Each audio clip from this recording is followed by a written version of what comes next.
Hi guys, sorry it's been a long time since I'd done an update, but I thought I'd talk about a new engine that I was given by a friend who was trying to clear out the garage. I've already torn it apart, but I've taken some pictures of it when I've still got it, some stills, so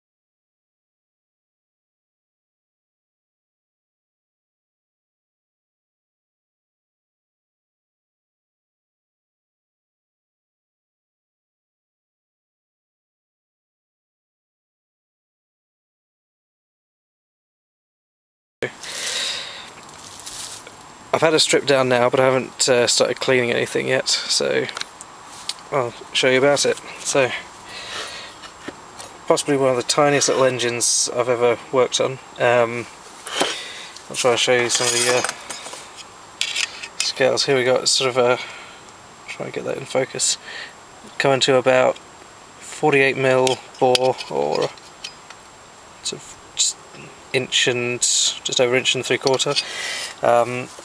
I think it's only got about a 1.5 inch stroke or something, looking from the cam, which is the crank, which is absolutely tiny. I really don't know anything about it because there's very little in the way of information on the internet about it, so if anyone has anything they can tell me.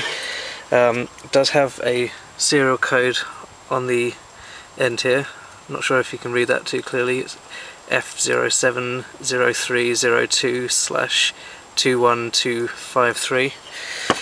I mean, unlike the Briggs engines, which have got quite a clear kind of sort of reference for what those numbers mean, I can't find anything because BSA don't do these engines anymore. So yeah, if anyone knows anything, could you let me know? That'd be great.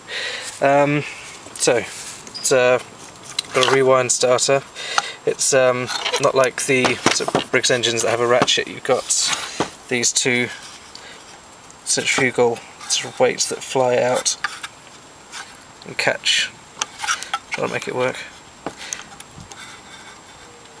It's these bits. They you spin it fast enough and it spins out and catches onto these holes inside the starter cup here.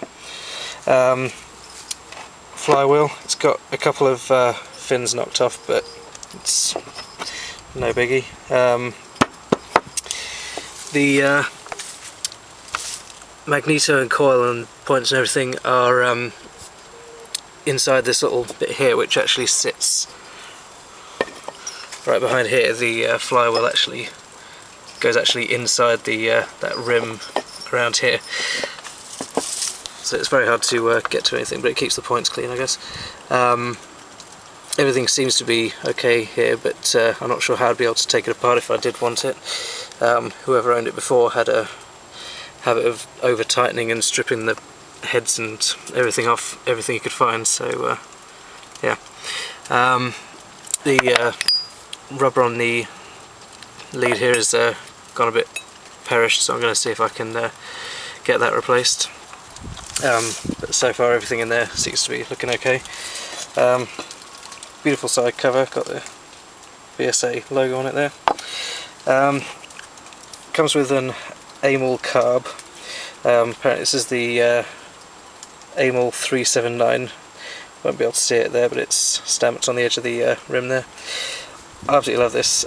It's not really got a filter so much as just a sort of a bug catcher. It's just a couple of you have this bit here which opens and closes it and sets how wide you want it, and then it's just got a couple of layers of mesh going through. I need to get a couple of parts because it's leaking like a sieve at the moment, so I found a source for those hopefully. So for the valves on this engine, they've got a slightly unusual way of holding the spring, which I've never seen before. They've got a tiny little hole through there, and you put the valve retainer, so the spring retainer, over the top there, and then slide this little pin through that hole, and then keeps it locked in place like that. quite nifty. I've never seen it before, but it's an absolute pain in the ass to take apart when you're trying to fiddle inside the valve chest, because it's absolutely tiny little space to work in, so it makes it very difficult. As you can see, it's the exhaust one, and it was completely covered in carbon and crap, so it's gonna take a bit of clean to get that done, but I'll do another post once I've got it all cleaned up and show what it looks like. Now, one thing I'd really like to get some advice on is this little cam lobe here that drives the points rocker arm here. Now, this is the orientation I found it in when I dismantled it the first time. Obviously the engine will be spinning round looking this way clockwise.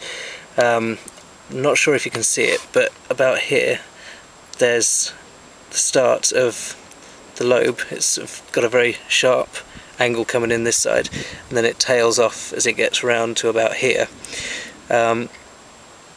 My natural reaction would have been that it would be the other way around, so as it's spinning round it sort of builds up the gentle slope and then drops down sharply so that it closes the points, you know, in a snap.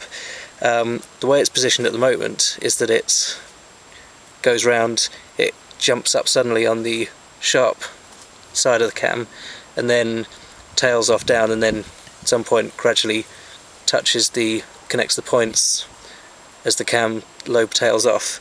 When I first got the engine it had good compression and it got spark, but I'm just wondering whether, if that's on the wrong way round, then whether that's sort of causing it to spark at the wrong point or something like that. So if anyone knows anything about that, that would be some great advice. It's easy enough to take apart, it's just got a little keyway on the crank, so you can take it off and switch it around whichever way. There's no taper inside of it to indicate which way it should go.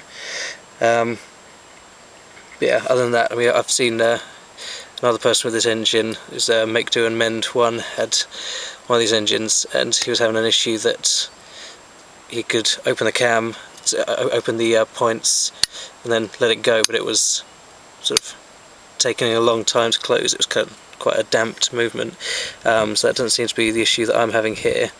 So yeah, if anyone has any other ideas of what could be causing the problem with this engine, then I'd like to hear it.